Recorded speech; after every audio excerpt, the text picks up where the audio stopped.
I didn't know what the magic number was going to be. I just kept going. I was like, it's this or the grave. So I'm going to keep doing it till I die, basically. So yeah, I feel grateful that I got to go through that because I had that fight in me. And because I was able to fight, other people don't get a chance, right? There's so many different women out there that are suffering from this. And so it's a gift to be able to bring hope. Hi, Saril. Welcome to the show. Thank you for having me. I'm so excited to be here. Welcome to Peak Performance Perspective, where we help entrepreneurs master health, wealth, and relationships. Now, you are a multi certified functional practitioner and you help women uncover their true root causes of hair loss. What does peak performance mean to you? I believe peak performance is just performing at your highest level in every area of your life, being able to be so in tune with your space that you're taking up in the world and how everyone else is perceiving you and the dynamic that you're creating with everyone, right? Just having that intentionality of awareness. And specifically when it comes to your health and your body, peak performance means having that awareness of your body communicating to you because it's constantly communicating to you, it's communicating symptoms, and those symptoms are not random for the love of God. Like they're coming from some kind of stimulus. And our job is to be able, as peak performers, to understand what are the daily choices we're making that are leading to that. So, your journey into starting this business is because of your personal experience with hair loss. And this is a very emotional thing for men and women across the world. So, can you walk us through your own emotional journey and what was the lowest point and how did you rise up from that? This was the lowest point. Wow. For those who are just listening to the podcast, I recommend you switch over the video version because you can see a photo of Sarah. It's very thinning hair. And I'm also seeing her face right next to it with a head full of nice thick hair now. So the difference is stark. Yeah, so that was 2020. I actually had already thought I figured it all out. I already had a Facebook group and I'm telling people, hey, reversing hair loss naturally is a thing. And I thought it was all hormone and genetic based. And I had figured out there's this science called epigenetics, and you can dial down the expression of genes by detoxing and supporting the body healing. And there's this capability to just reveal a healthier version of yourself by being in tune with herbs and how they play a role. And that can affect your hormones. And so I thought, this was the secret, herbs and hormones and epigenetics. And then I realized, you know what? There's the secret that no one is really paying attention to. And it's the fact that there's actually what I call an obstruction, meaning I don't know if it's for different people, it's different things. It could be calcifications, it could be scarring, fibrosis, but there's something that grows under the scalp and people that have hair loss and thinning. And right now, what the medical community is saying is that's scarring alopecia. And if you have that, then you can't reverse it. And I'm here to say that's a lie. Actually, you can. And so there's a capability for us to be able to break down whatever is obstructing the hair follicle and create an environment where healthy hair can regrow, even where it's balding and they're scarring. And so that's what I think is important for people to know nowadays in 2025 if they're dealing with hair loss and thinning. And what I discovered was a secret that God gave me the ability to figure out. Yeah.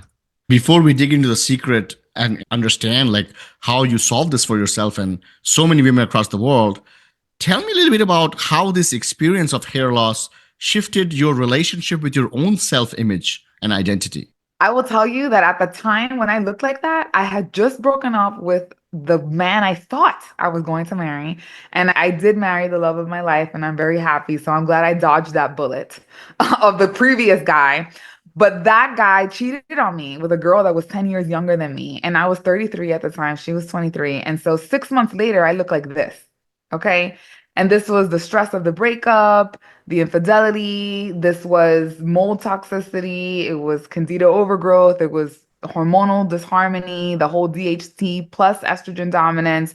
It was heavy metals from having amalgams in my mouth. It was allergens in my environment. It was a big cluster of things that got me to a point where I got this ill. So after thinking I figured it out, I said, oh, let me go on this raw food diet because I feel like there's more opportunity for me to get better results. And that just expedited my progressive thinning to that point where I looked as horrendous as I did in that picture. And you could see I have dark circles under my eyes. Like I just looked completely unhealthy. And it was the amount of sugar that I was consuming, even though it was from fruits, that created that for me. Mm. And so now I'm in this situation. I'm single again. My heart is broken. I'm aging horrendously at the age of, I think at that point I was 34, right? And so I'm thinking to myself, like, gosh, man, am I gonna have to wear wigs for the rest of my life? Is this what my future, like, am I just gonna let him do that? And then this is my ending of my story. He breaks up with me and cheats on me, and then I have to age like this.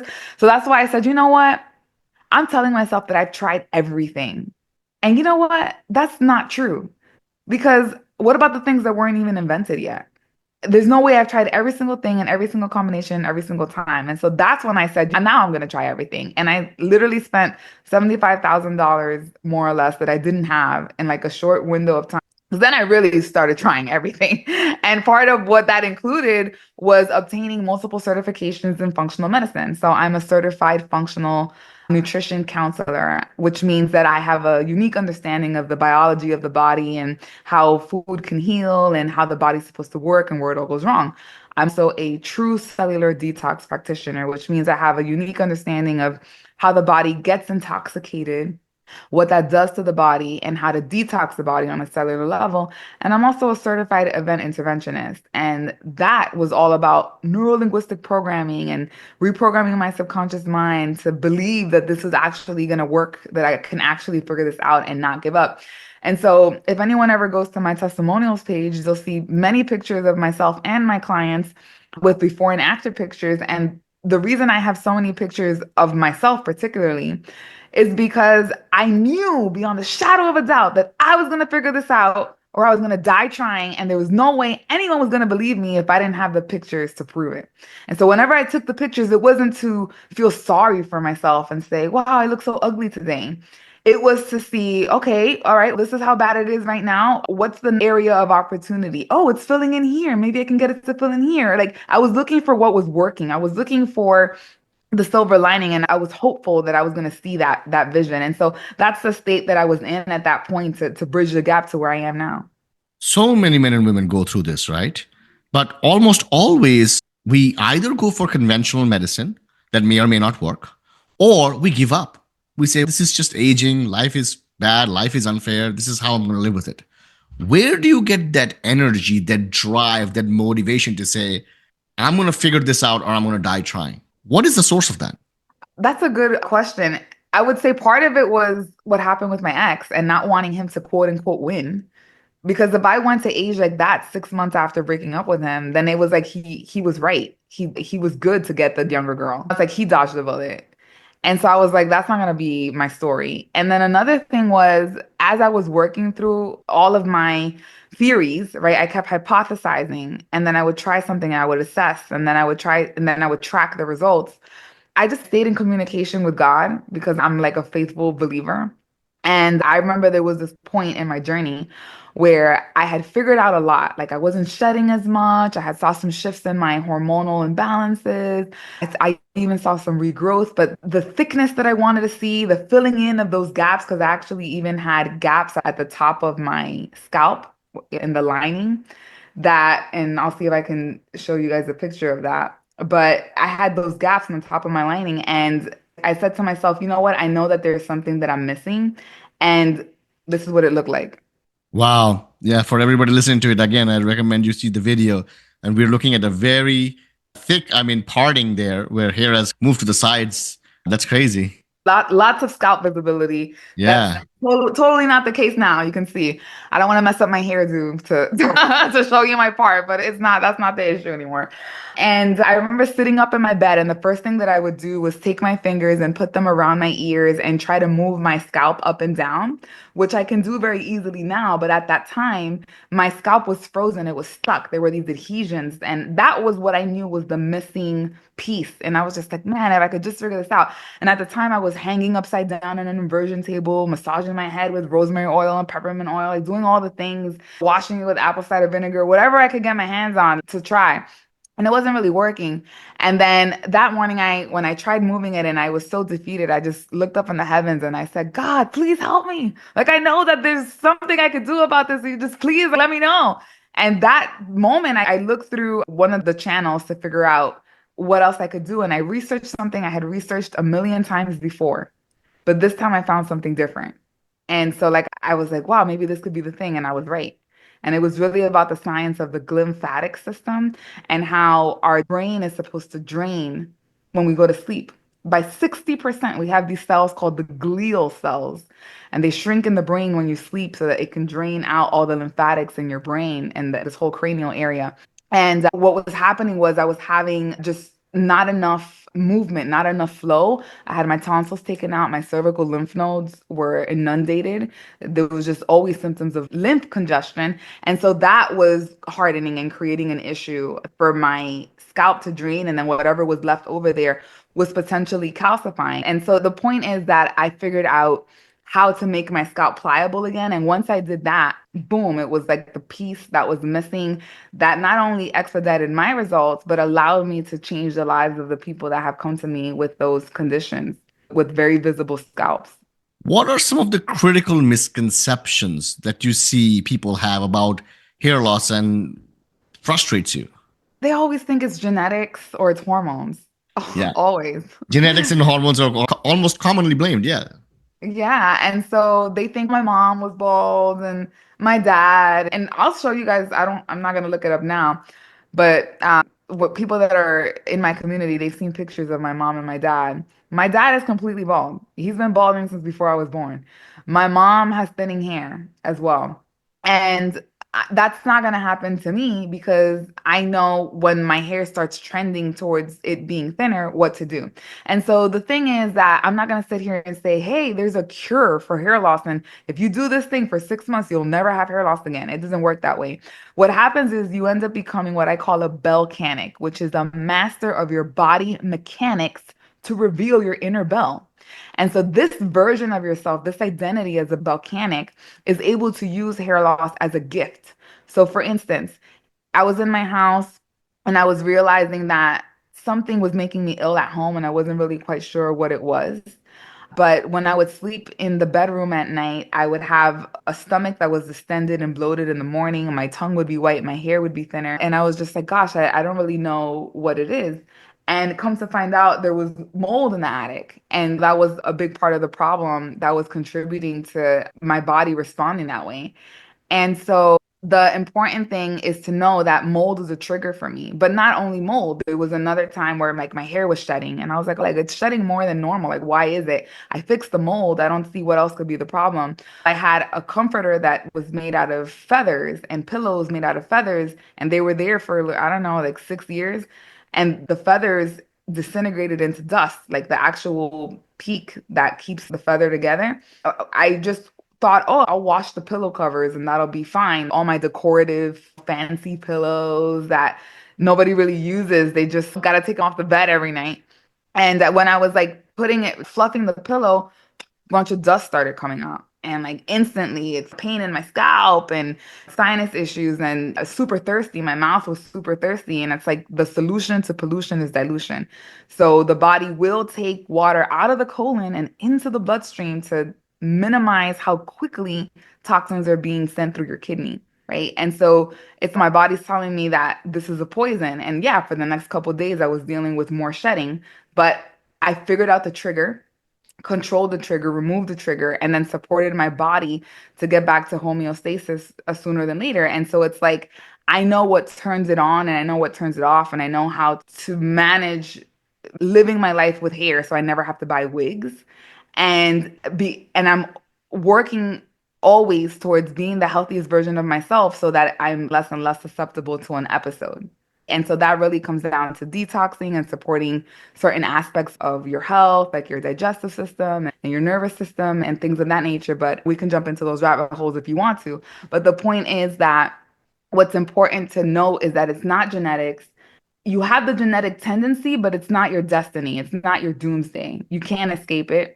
And it's not just hormones because you cannot play target practice for the rest of your life. Like people think, oh gosh, I'm just gonna have to do my blood work every 3 months and then I gotta play musician and figure out how to put my hormones in harmony so that my hair can grow. Like that sounds exhausting. Yeah. That's not a way to live. You're gonna do that to manage your hair. People don't care because they're so distraught with the hair situation. They'll do anything. But it doesn't have to be that hard. It really gets to be easy in the sense that you get clear on the life you get to live to keep your health in check, to keep your hair happy, and then recognize what the triggers are that make it worse, know how to undo the damage that you're doing, and just avoid the triggers. Like it's really quite easy when you know what you're doing. Yeah. For those who are listening to this and they're curious about how it all works, can you explain the holistic functional approach to hair loss and what it looks like, a step-by-step process? Yeah, absolutely. So, as a functional medicine practitioner, what I'm utilizing as tools are the right diet. And what that looks like is a diet where you're not getting symptoms. And but what I mean by you're not getting symptoms is you eat something and you don't get tired from it, but instead you get energized. You eat something and you go to the bathroom, excuse me, every day. You don't get gassy all day long. You feel clear-headed. So you're looking for this diet where you're not getting tingling toes or any kind of symptom, right? Because diet is a trigger of symptoms, but so is environment. So you're looking for the right diet, you're looking for the right lifestyle practices. So that might look like removing toxicant exposures in your home, creating a space where you can heal, where there isn't mold or there aren't allergens, not using fluoride toothpaste, whatever the case is for this particular person. And then it's also including rituals. Maybe you're putting on a mask for your hair, for your head. Maybe you're using the sauna multiple times a week. Maybe you're doing magnesium baths. Maybe you're taking a certain dialed in approach to your mindset so that you avoid thinking in a way that will elevate your heart rate, right? And more importantly, you divorce yourself from the idea that you're never going to be able to regrow your hair because that's really the thing that cyclically makes it harder because you're stressed out about your hair loss and the stress makes it worse. So that's that. And then the other aspect is medical grade supplements. So it's a three-pronged approach. And it's not like I have the same protocol for everyone. It really just depends on what we're trying to undo. The dysfunction that needs to be put in order again is a big part of it. A lot of people just think it's, oh, I just have to bring deficiency to sufficiency. So tell me what I don't have enough of. I need to take iron. I need to take vitamin A. I need to take vitamin D. I need to take vitamin B. I need to take, they're taking all these vitamins. And then they get their labs and they're like, it's all in range, but I don't have my hair back. What am I doing wrong? And so it's not about chasing the lab values. It's about understanding how the body's supposed to work and then using supplements to bridge that gap and get your body working so that your body can just take over. So So, that's the approach. there has been a rise in functional practitioners in the last couple of years, mostly because people are disillusioned and unhappy with the regular conventional medical practice. Why do you think so many functional practitioners miss the mark when they are treating hair loss? Oh, that's a good question. I thought you were going to ask about why allopathic medicine is missing the mark, but because I used to work in the medical field for 10 years, so I could talk about that too. But yeah, you're right. There are a lot of functional medicine practitioners. They might say, I treat hair loss or I help with hair loss on their website. And they have some tools, like maybe they're doing peptides, maybe they're doing exosomes, maybe they're running a lab panel and they're like, ooh, like you have E. coli or you have SIBO. And then they're trying to fix the labs, expecting that when they do that, the person's going to regrow their hair. But the reason why that's not enough, and you really have to become a master of listening to your body and honoring what it's saying, is because to live your life in a way where you're trying to make perfect a picture you're taking in time. Because every lab that you take is a picture in time. You're like a frozen image of what happened in your body at that moment. We can't assume that picture is what's happening 24/7 or what happened that day is happening always. And so what makes my practice different is that the heavy focus is on teaching my clients how to interpret qualitative data versus quantitative data. So in the quantitative data, we're looking at the labs and we're trying to make them perfect. In the qualitative data, we're looking at what we're eating, how much water we're drinking, how much we're sleeping, what symptoms we're getting, how is our hair behaving, what does our poop look like, to really see like where the improvements are coming from, which choices. And because I went through this myself with the hair loss and thinning, what's different in comparison to other practices is when people are complaining about certain symptoms, and because this is all I specialize in as well. If I didn't have the symptom, one of my other clients did. And so just having the specialization on really understanding what are the different things that lead to hair loss to the magnitude that I have, it's just different than what anyone else can offer. Because when I see someone that doesn't have hair growing, I'm thinking, I need a follicle that is surrounded by blood that is rich in nutrients and oxygen. Now I need to reverse engineer the result. So I'm looking at this person and I'm like, are there calcifications? Is there fibrosis? Is there scarring? Does the blood have nutrition in it? What's going on with the gut? Does the blood have sufficient oxygen? Are they chronically inflamed? When they get the food in their stomach, do they have enough stomach acid? Is the gut leaky, which could be causing the inflammation? Some of my clients are taking iron supplements because their iron is low, but they have mold colonizing in their body and candida overgrowth, which could be feeding off of the iron. So they never get to the iron level that they want to get to. And in the meantime, they're feeling worse with more symptoms because they're not really understanding the dynamics around that. And they're just chasing the lab because that's what they think is what they need to do because that's what they've been indoctrinated to think. And so my whole premise is get the blood there, make sure it has the nutrients and the oxygen, and then get rid of anything that could be getting in the way of that. If someone's chronically stressed, whether it's a physical thing or a mental thing, they are consistently driving blood flow away from their scalp and to their core. That's why we have cold hands and feet when we're having adrenal issues, because the body's prioritizing blood flow to the lungs, to the heart, to the muscles if you got to run.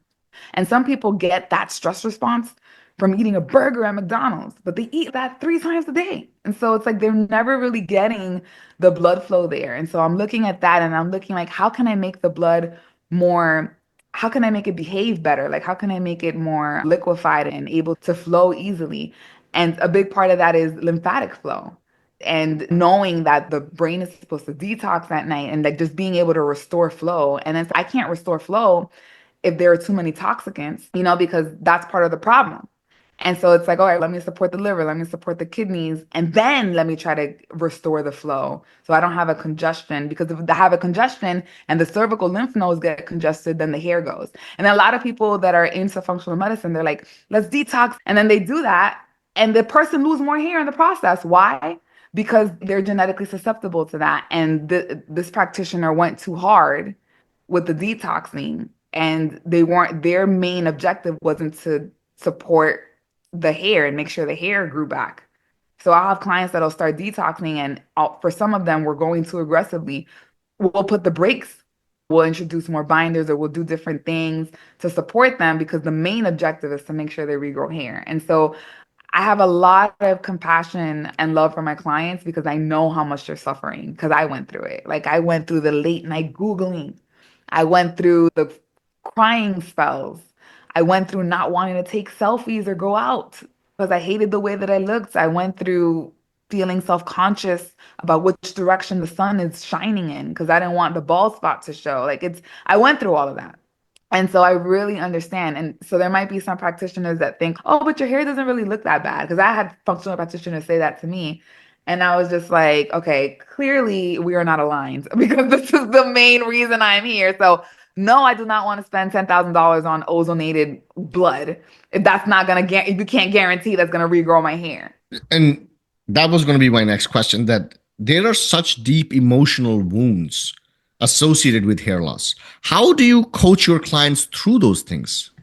I would say that is a big part of my work, the subconscious reprogramming.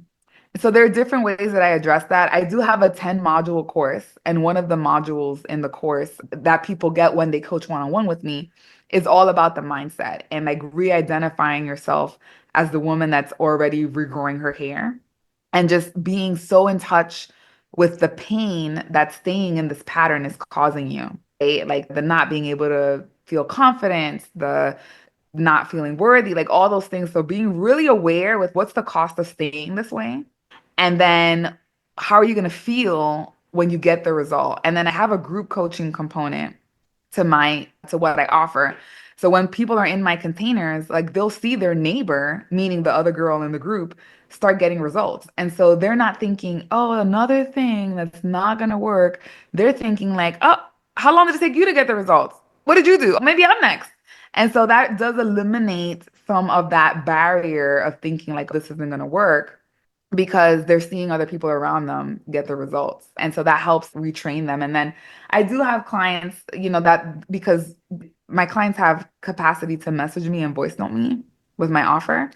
And so I do have clients that I'll catch them saying things like, this little baby hair came out too soon, so maybe it's not working. And it's like my job to catch them and be like, no, we're not doing that today. Like we don't get to sabotage ourselves right now. And let's celebrate the crap out of everything that's working so far. You're sleeping better, your libido came back. You're pooping every day because those are the type of things that start happening as well as we're going through this work. So, if you could suggest three dietary changes to someone listening to this who's struggling with hair loss, what would they be? Also, just five. Okay, even better.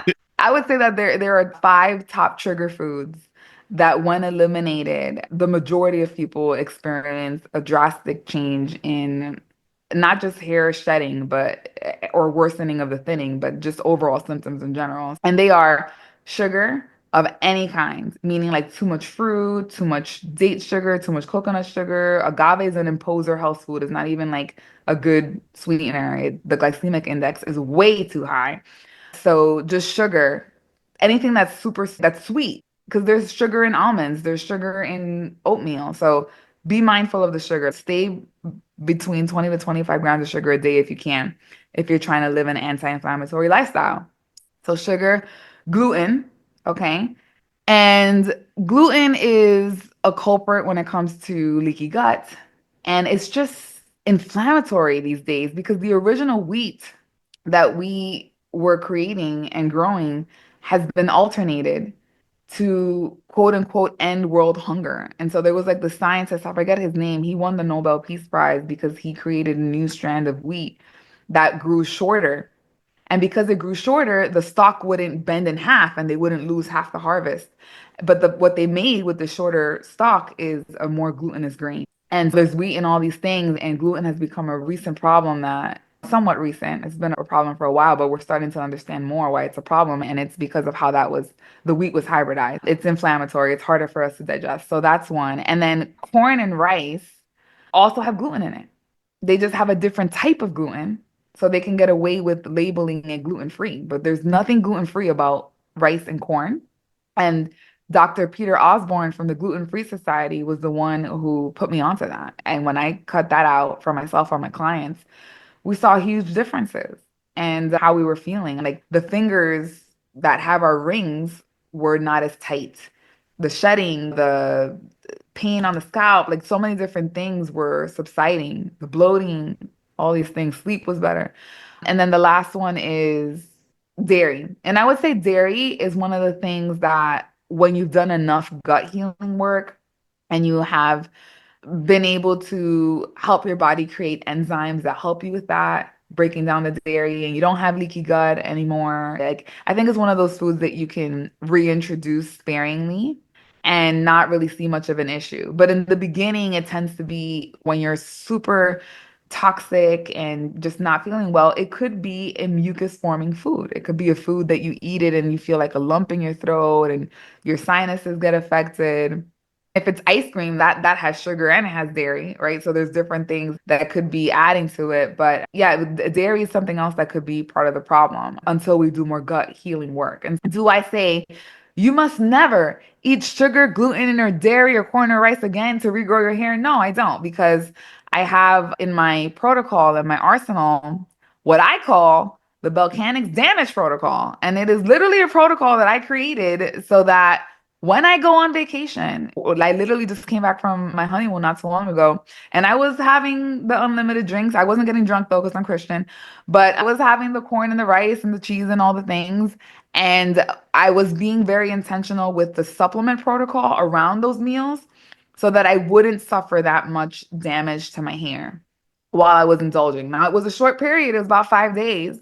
I didn't go too crazy, but I have that available to me so that when I want to indulge a little bit, I can do that without knowing that my hair is going to get worse because those are very inflammatory foods.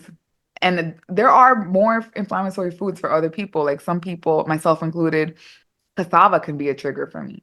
There's a lot of arsenic in cassava. But that's the science of listening to your body, right? So just know that you get to live your life in this way where you know that there are certain foods that will trigger inflammation and hair loss and hair thinning. And then there are ways to cheat using intentional supplement protocols around those meals so that you don't suffer as much damage when you want to indulge. And then there's a way where you get to practice not eating that as often, which is why I bring my clients through what I call a 21-day challenge. And it's people in my coaching cohort, but 21 days, we don't eat those foods together. And sometimes we even make it a spiritual experience and we bring God into the mix and we like say we're doing it for him and then he makes miracles happen. That's literally how I met my husband. I went on a 40-day fast. But yeah, 10 days later, I met him. So God is great when he does those things like that. But the point I'm trying to make is when you get into the habit of doing it just for 21 days, then your mind isn't, oh, I could never eat this again. Because if you tell yourself that, you're going to want to eat it tomorrow, right? Yeah. So it's give yourself that deadline, get used to it, see the gain.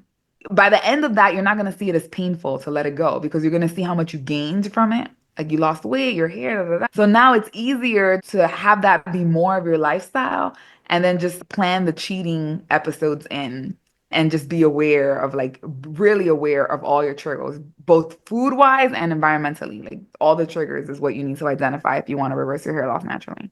If listeners could immediately remove three toxic exposures from their lives, what should those be? So good. Mold, right? So I what I always say is get a hygrometer. It's like $10 and just start with your bedroom and put it in every room in the house and see if it's over 60% humidity, like for 24 hours, a couple days, because mold needs humidity over 60% in 24 hours to grow and darkness. So do that. And then sometimes it might not be there. It might be in the AC vent. It might be in the attic. You can just, if you work with me, for instance, or any functional medicine practitioner, we have our ways of trying to understand based on your symptoms if mold is a potential issue. And then, or some people do expensive labs to figure it out. But in my case, I'm just like, okay, I know there are some usual suspects, and mold is usually one of them. So I rather just put a lot of intentionality on getting the person relief with protocols versus confirming things with labs. I could do the labs later. I could do that later on just to make sure that we did a good enough job, just to make sure that we didn't leave anything behind. But my intention is to try to get this person feeling better as soon as possible. But mold is usually a trigger, and that could be the case. Dust is another thing. Okay, so get your air cleaners, rip the carpet out. If you can't rip the carpet out, shampoo it. If you have rugs, shampoo it. Take those curtains down, wash them, wash those pillow covers. Don't have feather pillows, don't have the down comforters that have feathers in it. Be aware of the dust. And remember that the dust that you are getting in your home is not coming from organic dirt outside. It is coming from polyester disintegrating. It's coming from these toxic materials that are turning into dust with wear and tear. And it's also you shedding like 500 skin cells a day. And you have how many family members do you have in your house? So just remember that the dust is not just it's just dust. No, it can be the dust that is putting a constant strain on your immune system and it's making it harder for your nervous system to be able to heal, to be in a not in a fight or flight state, but to be in a rest and digest state. So that's another thing. And then the other thing is toxic water, right? People are like, I just drink out of the faucet. I have a Brita filter. Like they just think, oh, that's good enough. It's well water, but it's okay. And no, it's not okay. And I had a client that I was trying to help her increase her stomach acid, and we were really stuck in the progress. And we didn't get any further until we changed the water that she was drinking. And like for myself as well, like I was fine. And then all of a sudden I started getting bloated all the time again. And I was like, why am I feeling like that? And then I realized that I would be fine and I would have water and I would get bloated. I'm like, that is strange. And it happened when I was at the gym and I ran out of my own water and I had to use their filtered water. And it happened in my own house when I was using my filtered water. And at the time, I was working in the medical field, calling on a lot of gastroenterologists. And it just so happened that the medical assistants, they were telling me, like, everybody has H. pylori. And I was just like, I wonder if there's something in the water that is, because Florida is notorious for having horrible water. And I was like, I wonder if there's something in the water that's contaminating all of us because it's like an outbreak of it, right? There's multiple offices and we're all like in the same zip code, right? Close by. And so people underestimate the possibility of something like that and they think it's not that big of a deal, but it's huge. Water is huge. Drinking enough water and high quality water, I cannot tell you the difference that will make in your health, your skin, your gut, your hair, everything. What do most of your successful clients have in common? They finally gave up feeling sorry for themselves, feeling like a victim, and being in fear. Oh. And they changed their vernacular. They stopped thinking like, oh no, like I don't know if this is working and I didn't do this right. And they stopped beating themselves up and they completely changed their mindset and their vocabulary. And they're like, when my hair grows back. And I think, and I've noticing this improved. And they start celebrating a lot. Oh my gosh, like my poop is solid for the first time in 6 years. And they don't minimize it. So it's like the ones that are unsuccessful, which are not that many, but they don't celebrate anything. They think that their hair has to look perfect the way that they want it to look before they can be happy. They're very negative and thinking, "Oh, this isn't going to work. I don't know." And they have fear. They're like, "I don't know if I should do this, if I should do that."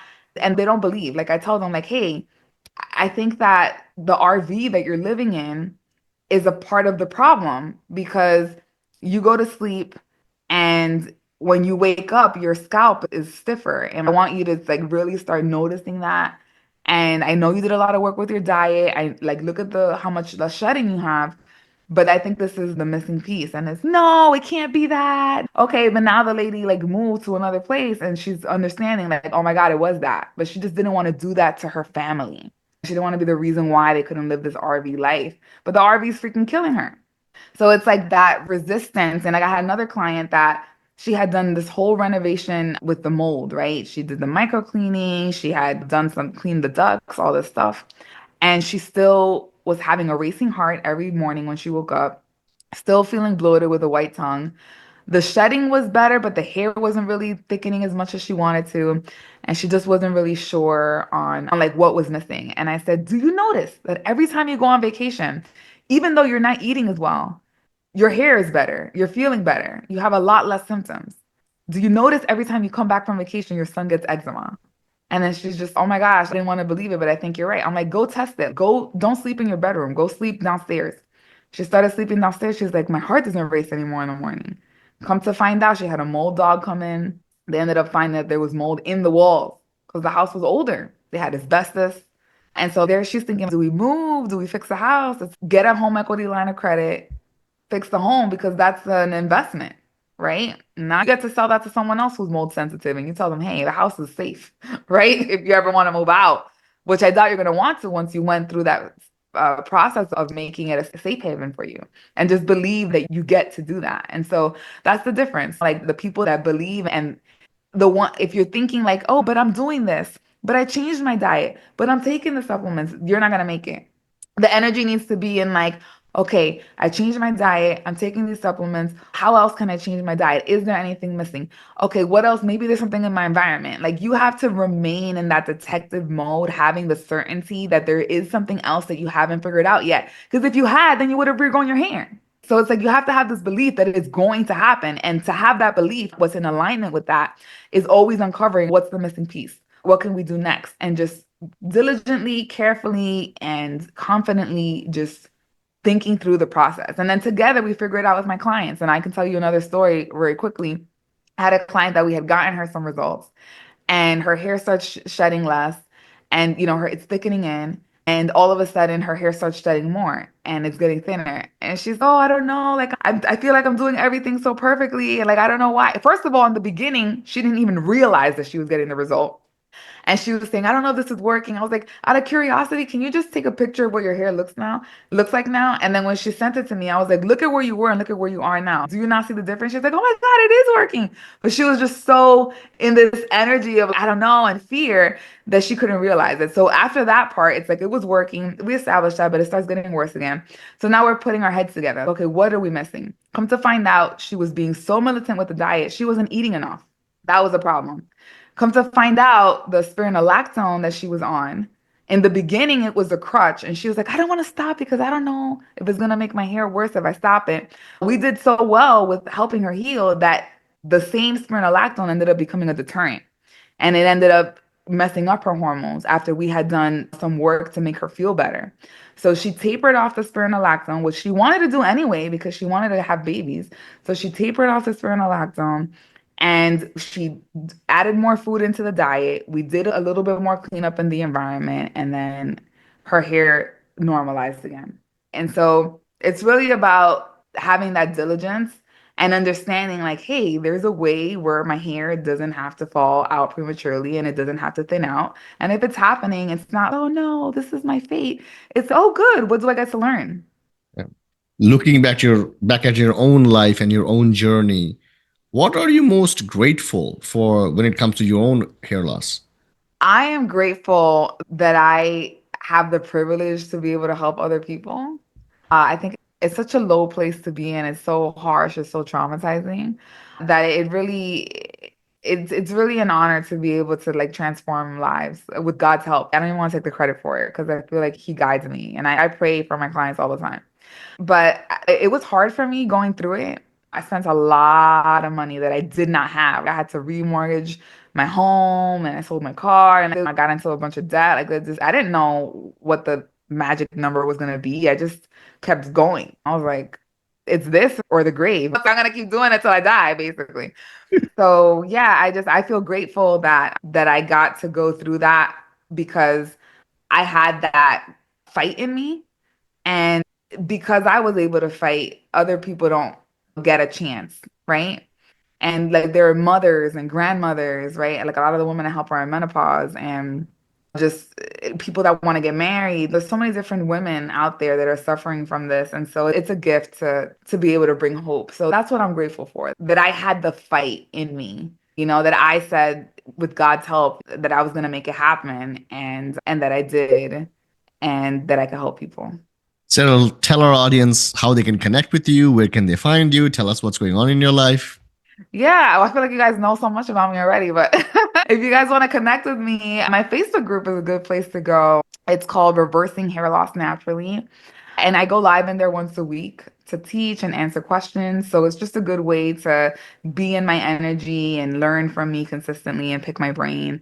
And then my website is a great resource as well. I have blogs on there, I have a quiz on there that you can take if you want to know how hair loss could be reversible for you. I have a book that I wrote that I is a gift that people can download. And I know you're going to provide the link for that, right? It's just volcanics.com/book. So that really teaches you how to be that person that tunes into your body and being able to listen to those symptoms and have a better understanding of what that means. And I also have a YouTube channel. So you guys can find me on there. If you type my name, Saril Vasquez, you'll see lots of these podcast episodes because I go on podcasts all the time. But my channel on YouTube is called Volcanics. So those are, I would say, the major places where people can tune in and find me. I'm on LinkedIn and Instagram and all these other things, but you guys can see that in the show notes. Sarah, thank you so much for being on the show.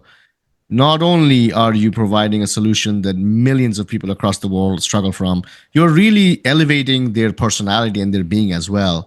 And the journey that you have had is a one that came out of suffering. But I'm glad that something so beautiful has come out, not just for yourself, but for the thousands of women you're helping across the world. Thank you so much. I'm pleased that God is helping me, and I'm glad that I met you and that you brought me onto your show and gave me the platform to share my message of hope with the world. So thank you for everything that you're doing as well. Thank you. Talk soon. Okay.